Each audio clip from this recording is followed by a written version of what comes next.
you have been coming to this country. What is pushing you to do that? Well, I read an article back in 1987, so 29 years ago, saying that the rhinos of Africa were in great difficulty, and one of the last strongholds was Zimbabwe. And at the time, I had a certain amount of spare time and drive, and I thought, well, that sounds like a nice challenge.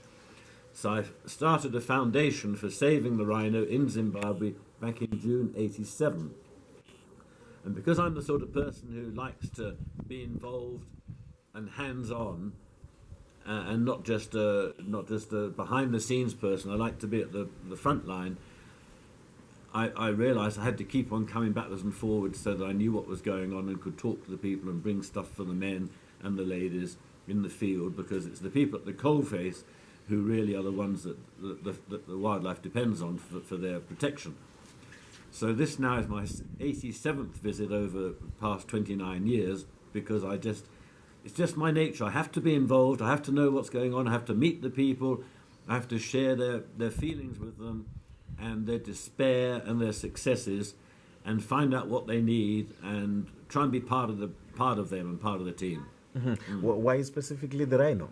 Well, the rhino is, of course, one of the major big five animals of the world, of Africa rather. And at the time, back in '87, it was deemed to be the most critically endangered species on Earth. That probably isn't the case now, but it's certainly one of the most critically endangered. And at the time, Zimbabwe had 2,500 out of 3,600 of the black rhinos. So they had 2/3 of the black rhinos. Now that's not the case. Their numbers have gone down to 500 here, and the Africa figure's gone up to 5,000. So now they have 10% of Africa's rhinos, whereas at one time they had 65%. But they're a very important species, and no one can sit around and let them go. Mm-hmm. Well, what do you think we need to do as a country in terms of preserving these rhinos? We have seen a continued poaching. Where are we losing it? Well, I think it's the poachers are probably more motivated to succeed than probably the rangers are to protect. Simply, it comes down to economics. The poachers are getting up to $20,000 for killing a rhino and getting a pair of horns. And now that would be a gang of 4 poachers. There'd be a marksman with a hunting rifle. There'd be a second man with an AK-47 who acts as protection for the gang, should they be found. And then there'd be a man, a cook person, and there'd be the person who chops the horns off and carries a porter. So they will get 20,000 split between the 4 of them, but most of it will go to the organizer, who will be the marksman. Now look at the other side of the equation. You've got the parks ranger. He's getting $450 a month. He's very happy to have a job. He's got restricted resources. He won't always have ammunition. He won't always have boots. He won't always have kit.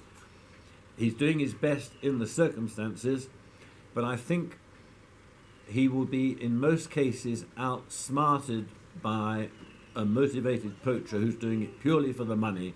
He knows it's wrong, but it's 20,000, so why wouldn't he do it? It can take his family a long way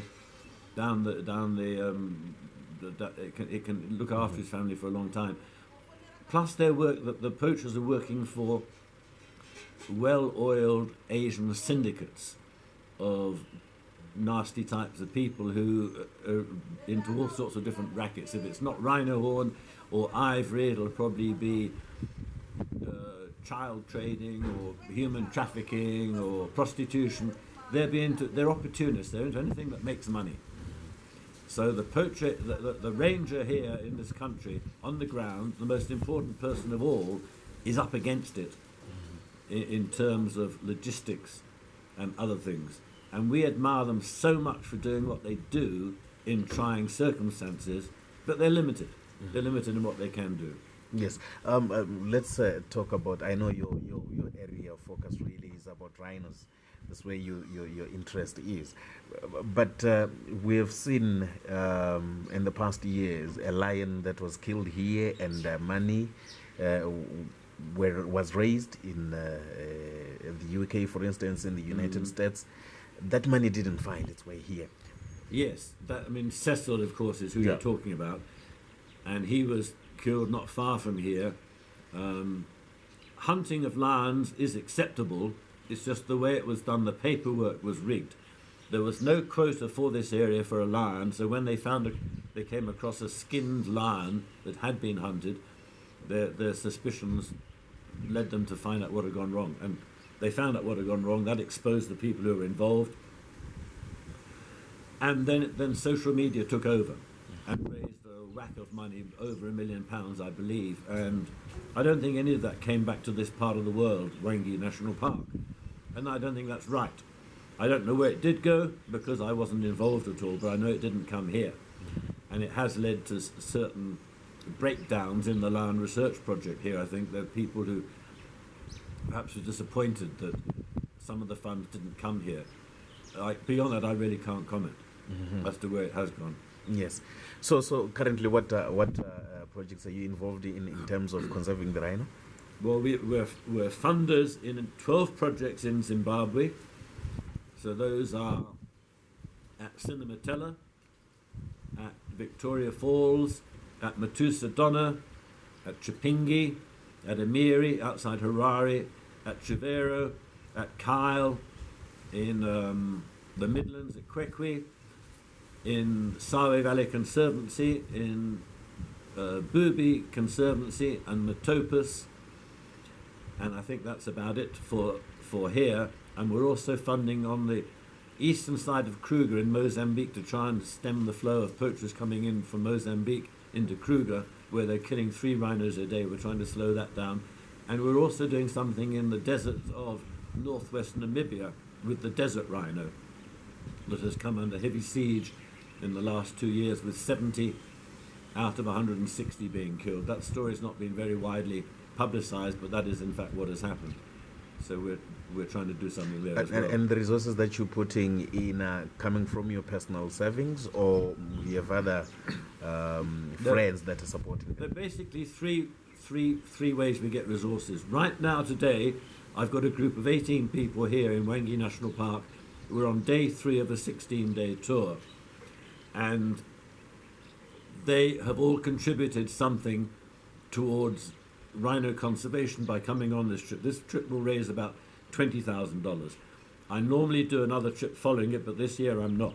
I've done some other ones earlier in the year, but to answer your question, we raise about $80,000 a year by bringing people over here and showing him the wonders of wildlife in Zimbabwe. So that's one of our ways of doing it. Another way is every November we have a 5-star gala dinner auction in Perth, where about 400 to 500 people attend, and we raise about 150,000 of that through the auction.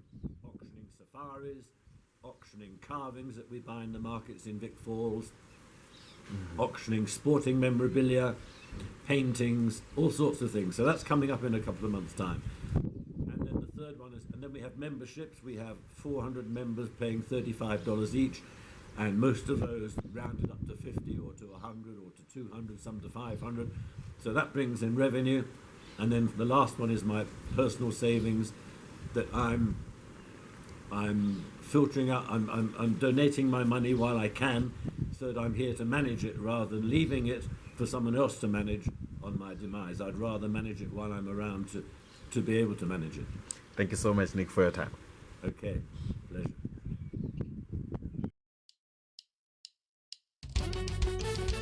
Subscribe to our YouTube channel, ZimdiTv News, and be the first to receive breaking news and stories making headlines. And also subscribe to our website, ZimdiTVnews.com, and never miss a story.